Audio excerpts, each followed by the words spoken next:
दोस्तों, आज मैं आपको एक ऐसे परिंदे के बारे में बताने जा रहा हूं जो सिर्फ उड़ता नहीं, ऊंचाइयों पर राज करता है, जिसे दुनिया sky king, the apex flyer और हम भारतीय बाज कहते हैं जब तूफान आता है तो बाकी पक्षी पैरों में छुपते हैं, लेकिन बाज तूफान के ऊपर उड़ जाता है।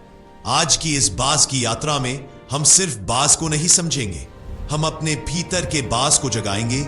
जैसे ही बाज पैदा होता है, उसके पंख छोटे होते हैं, उड़ना नहीं आता, दुनिया अनजान लगती है, लेकिन उसकी मां उसे सिखाती है ऊंचाई डर के लिए नहीं होती प्यारे, ऊंचाई उन लोगों के लिए होती है जो उड़ना सीख लेते हैं। हम सब भी ऐसे ही पैदा होते हैं, डर के साथ, सीमाओं के साथ, लेकिन संभावनाओं के साथ। पहली उड़ान हर बाज के लिए कठिन होती है।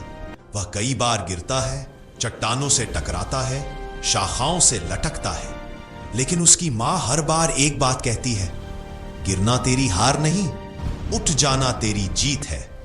इंसान भी जब गिरता है, लोग मजाक उड़ाते हैं, ताने मारते हैं, लेकिन याद रखना, दुनिया सिर्फ उसी को याद रखती है जो गिरकर भी उड़ता है।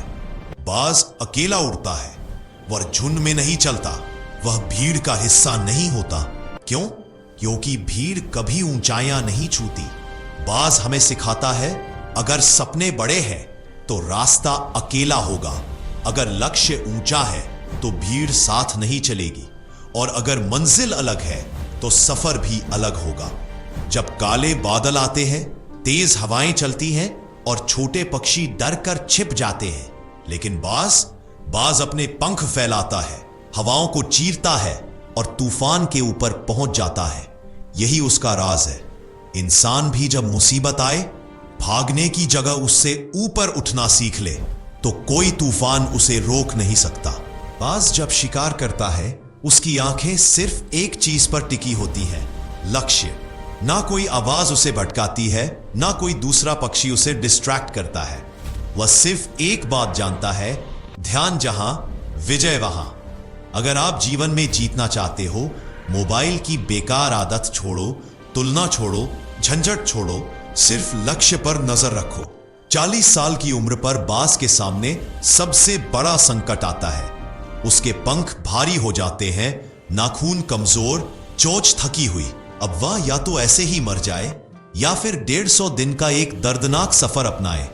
बाज पत्थरों पर अपनी चोंच तोड़ता है, नई चोंच आने पर वह पुराने नाखून तोड़ता है, फिर पुराने पंखों को खुद नोच नोच कर निकालता है।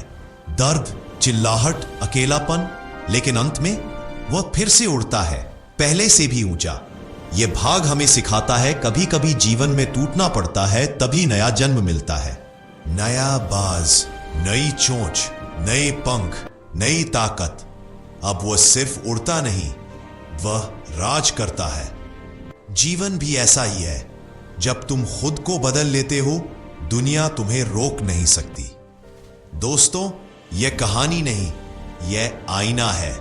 हर इंसान के भीतर एक बाज है जो उठ सकता है, जो उड़ सकता है, जो जीत सकता है, जो आसमान पर अपना नाम लिख सकता है। आज बस खुद से एक बात कहो, मैं बाज हूं, मैं डर नहीं, मैं उड़ान हूं, मैं हार नहीं,